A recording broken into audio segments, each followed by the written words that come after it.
بالتعاون بين نقابة المهندسين العراقيين والمعهد الأمريكي للخرسانة تقام هذه الأمسية في نقابة المهندسين العراقية على قاعة المنصورية، والتي تتضمن محاضرة الأستاذ الدكتور رياض المهيدي تتعلق بتقوية المنشآت الخرسانية والحديدية باستخدام الكربون فايبرز، وهي مادة حقيقة بالنسبة لنا تعتبر حديثة بينما هي موجودة في دول العالم، وتتميز هذه المادة بالقوة المضاعفة عن قوة الحديد الذي يستخدم في المنشآت، وهي لا تتعرض إلى الصدأ، وممكن تقوية الجسور والأعمدة وحتى الجسور الحديدية باستخدام مادة لاصقة بالإيبوكسي. تستخدم هذه يسموها احنا عندنا بالعامية قميص يلف بها الأعمدة مثلا،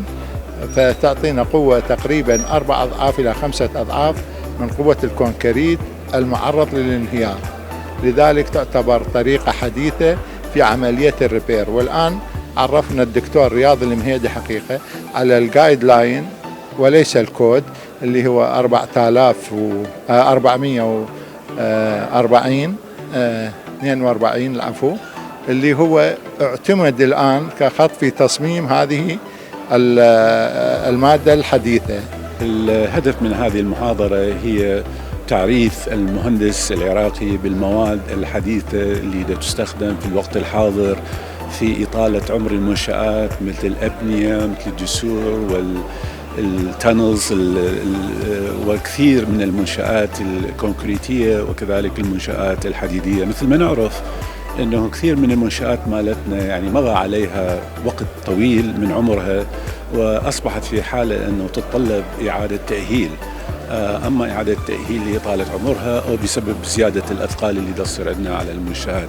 طبعا الى اضافه الى ذلك احنا نعرف في بلدنا صارت حوادث يعني كثيره مثل التفجيرات وغيرها اثرت هواي على المنشآت، سببت حرائق في بعض المنشآت. فشون احنا نعيد تأهيل هذه المنشآت باستخدام مواد بديلة، مواد حديثة اللي تعتبر كفؤة وبنفس الوقت سهلة الاستخدام وبنفس الوقت الكلفة مالتها تكون كلفة معقولة. ففي الحقيقة هذه الندوة وهذه المحاضرة هي لتعريف المهندس العراقي بما يجري في العالم من تطورات في هذا المجال باستخدام الألياف الكربونية اللي نسميها الكربون رينفورسمنت أو كربون رينفورس بوليمرز. هذه المادة احنا صار لنا كثير حدود 20 سنة نجري عليه بحوث كثيرة، وبدينا أن نطبقها في عدد كبير من الجسور والأبنية والمنشآت الأخرى. والتطبيقات في العراق موجودة كثيرة موجودة، مثلا للقبة وبعض الأعمدة في حضرة الإمام العباس عليه السلام، هذه قويت باستخدام الألياف الكربونية. كذلك كثير من الجسور في العراق، مثل الجسر المثنى، جسر شمال بغداد اللي أصاب تفجير إرهابي قبل 2015 على ما أتذكر، أيضا استخدمت هذه المواد في تقوية هذا الجسر، إعادة بناءه وتقوية جزء منه وتقوية الأجزاء الأخرى. فنعم موجودة كثير من زملائنا الباحثين في الجامعات العراقية يقدمون بحوث ممتازة في هذا المجال استخدام هذه المواد.